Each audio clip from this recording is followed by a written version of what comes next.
Welcome to October 2nd. I actually meant to start this on October 1st, but I took a nap instead. Whatever. We're here today because we are beginning work on a Halloween costume. Let's do it. According to my narrowed down options in an Instagram poll, this year I'm going to be Marie Curie. She's pretty rad, so I ain't mad about it. Let's figure out a game plan. Step 1. Take a picture of Marie Curie and replicate it. Taking a look at her outfit, it looks like we really need to focus on these design elements. Okay, so we have a dress or a shirt and skirt combination made out of appears to be like a pinstriped fabric, very high neck, some buttons.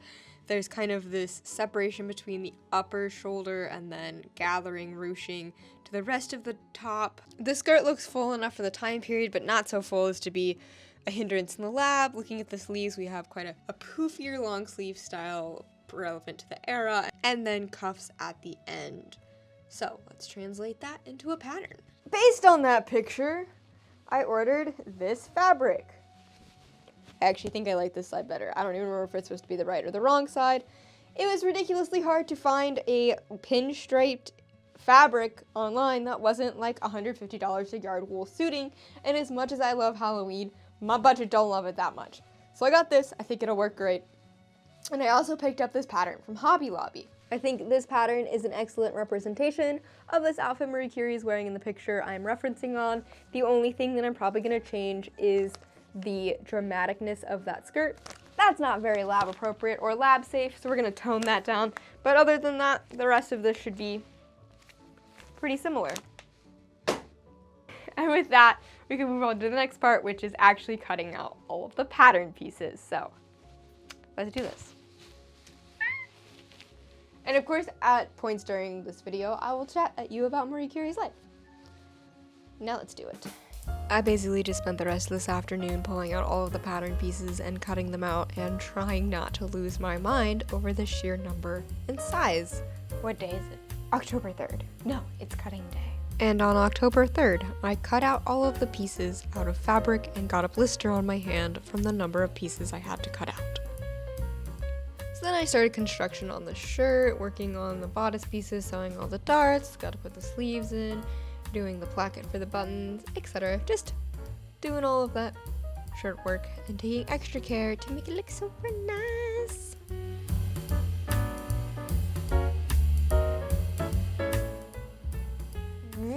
Alright, enough sewing. Let's talk about Marie Curie. She was actually born Maria Skłodowska in 1867 in Warsaw, Poland. I actually went to her museum in Warsaw when I visited there, dragged my friend there. The whole thing was in Polish, but I had a great time. She was born into a family that lacked a lot of financial means, but was full of education. Both of her parents were teachers, and they instilled a deep love of education in their children. The other thing she was born into was a country that really wasn't its own self at the time. Poland had been occupied by Russia and was only really kind of Poland, but it was mostly just a subset of Russia. When Maria was in her 20s, she really wanted to go on to further study at university, but the financial means and opportunities for women were low, so she and her sister Bronia hatched a plan. Bronia would go to Paris, study, get her degree, while Maria worked in Poland to fund said education, and then after a couple of years, they would switch. Maria eventually left for France to study at the Sorbonne in Paris in 1891, and that's where the majority of the rest of her career would take place. She got a degree in math and a degree in science and was going to return to Poland to become a teacher, but then she met a certain Pierre Curie. They met through a mutual friend while Maria was just looking for additional lab space with when to work in. They soon found out that they were very well suited to each other, both professionally and personally. Both considered their work and research to be the focus of their lives and their happiness, and they finally found somebody to share that with them. Pierre Curie, up until this point, was actually already very well known within the scientific circles for his work on magnetism and crystals, so he was already a pretty well-established scientist when he met Maria, but they fell in love, were married shortly thereafter, and then a year after that, I believe, they had their first child, Irene, and very soon after that, they began working on what would make the rest of their careers, something that had just been recently discovered by Henri Becquerel that he was calling Becquerel rays. Alright, I'm going to leave you there real quick just to start working on this skirt. So the skirt is actually lined with this lighter color fabric that you see here, and I did remove the side panels the pattern called for just to make the skirt a little bit more slim fitting, so it would be, I guess, more lab appropriate for Marie Curie to have been wearing in the late early 1900s. Went ahead and tried that on, looking pretty good. Now let's get back to those Becquerel rays and figure out what all that's about and how the Curie is about to get launched into science fame. Basically, in the late 1890s, a French scientist, Henri Becquerel, discovered that if he took uranium salts and put them on top of a photographic plate, similar to the film that I use in my film cameras on this channel, and kept it in the dark, the plate would still expose like a photograph that had been exposed to the sunlight, except it had been kept in the dark. So he figured out that the uranium salt must have been releasing something, some sort of energy, that was causing a reaction between the uranium and the plate to cause an image to appear. He called these rays Becquerel rays because he didn't know what else to call them. Becquerel rays didn't actually really receive a lot of attention in the scientific community, especially because X-rays had just been discovered the year prior and people were like, X-rays are cool, you can see through your hand. Becquerel rays, meh. So Marie and Pierre Curie decided to take that as the route of study, with Marie specifically focusing on this field of study for her doctoral thesis. As she measured the Becquerel rays coming off of the uranium, she discovered that the amount of uranium would affect the amount of energy being put off, but she also discovered that there were materials that were putting off even more energy than the uranium was. She was studying several minerals looking for their so-called Becquerel rays and discovered that there was stuff that was way more active than the original uranium was, and correctly deduced that some other element was responsible for the release of those rays. So she discovered that thorium, an element already discovered on the periodic table, was also radioactive, quote unquote.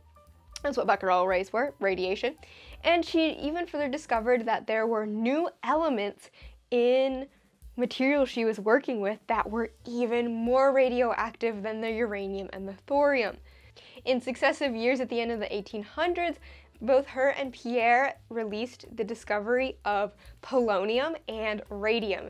And in these reports reporting these discoveries, that's when they used the word radioactivity for the first time. So we could thank the Curies for the introduction of the phrase radioactivity.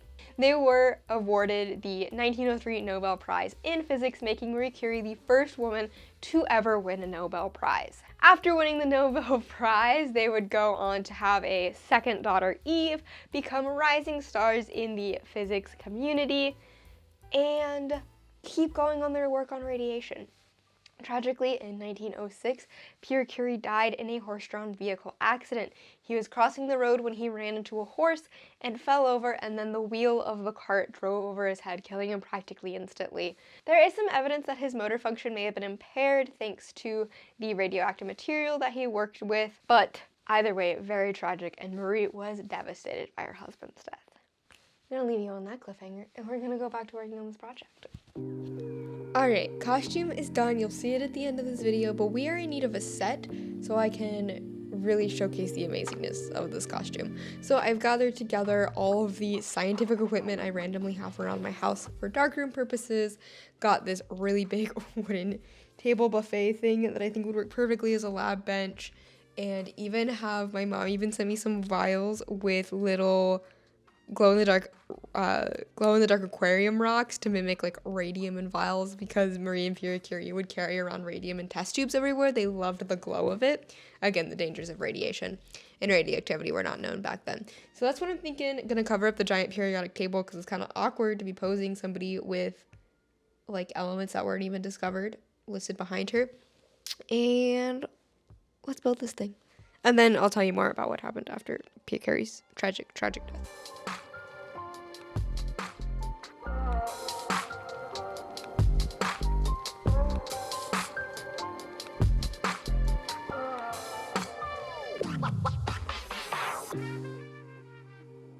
Understandably, Marie was absolutely devastated by her husband's death, because not only had she lost her husband, her close personal friend, but also her scientific collaborator, a person she shared her life and her lab with. So afterwards, she basically dove back into her work trying to carry on the research that Pierre wanted to do while he was still alive. So she raised her children. She became the first ever female professor at the Sorbonne. She headed up the Radium Institute in Paris, a laboratory focused on radiation institute, and continued to do her work and be who she was. In her personal life, she also started an affair with married Paul Langevin, a French mathematician and an actual close personal friend of the Curies, back even when Pierre was alive. The details of this affair ended up being aired in 1911 with very devastating results, with the press calling her a Jewish homewrecker, which was, she wasn't Jewish, and I mean, technically speaking, she was kind of a homewrecker, but she wasn't married. It was really him who I guess would be more of a homewrecker, whatever. And the press and other media would hound her everywhere. Angry mobs would riot in front of her house. This was a French scientific celebrity who was conducting a very public, immoral act and therefore apparently needed to be punished. It actually went so far that the scandal almost threatened to have Marie Curie not be awarded the 1911 Nobel Prize in Chemistry for the discovery of polonium and radium. The chair of the Nobel Prize Committee, even actually when she was awarded this, was like, hey, don't come to the official award ceremony because you're too scandalous. And Marie was like, my scientific life and my personal life are two separate things, and showed up anyway. Girl's boss energy. And then this is probably even less known than other details about her life, but she actually contributed greatly to humanitarian work during World War I for the French government. She created mobile radiography units, called Petites Curies actually, that were able to go out in the field and x-ray soldiers on the battlefield and help figure out what was wrong with them to get operations right then and there, helping to save a lot of lives. She even trained other women of how to operate these machines. She also tried to donate her Nobel Prizes to the French government to be melted down for gold and the funds, but the French bank was like, no, ma'am. Please don't do that. So instead, she donated her Nobel Prize money to the war effort. Despite all of this great effort, she actually didn't ever receive any official recognition from the French government for her humanitarian aid, but the Curies weren't about recognition. They were all about doing their work.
Happy Halloween, everybody!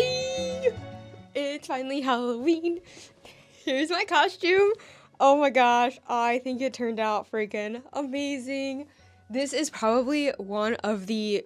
I spilled water back here. Do not step in it. This is probably one of the best constructed things that I have ever made. So if we just look at that. We got some finished seams, some stiffening horsehair in there, hand tacked down. I did so much hand sewing on this project, and I think it turned out fantastic. I am so excited to wear this for my birthday party because, also if you guys missed it, Halloween is my birthday, so happy birthday to me.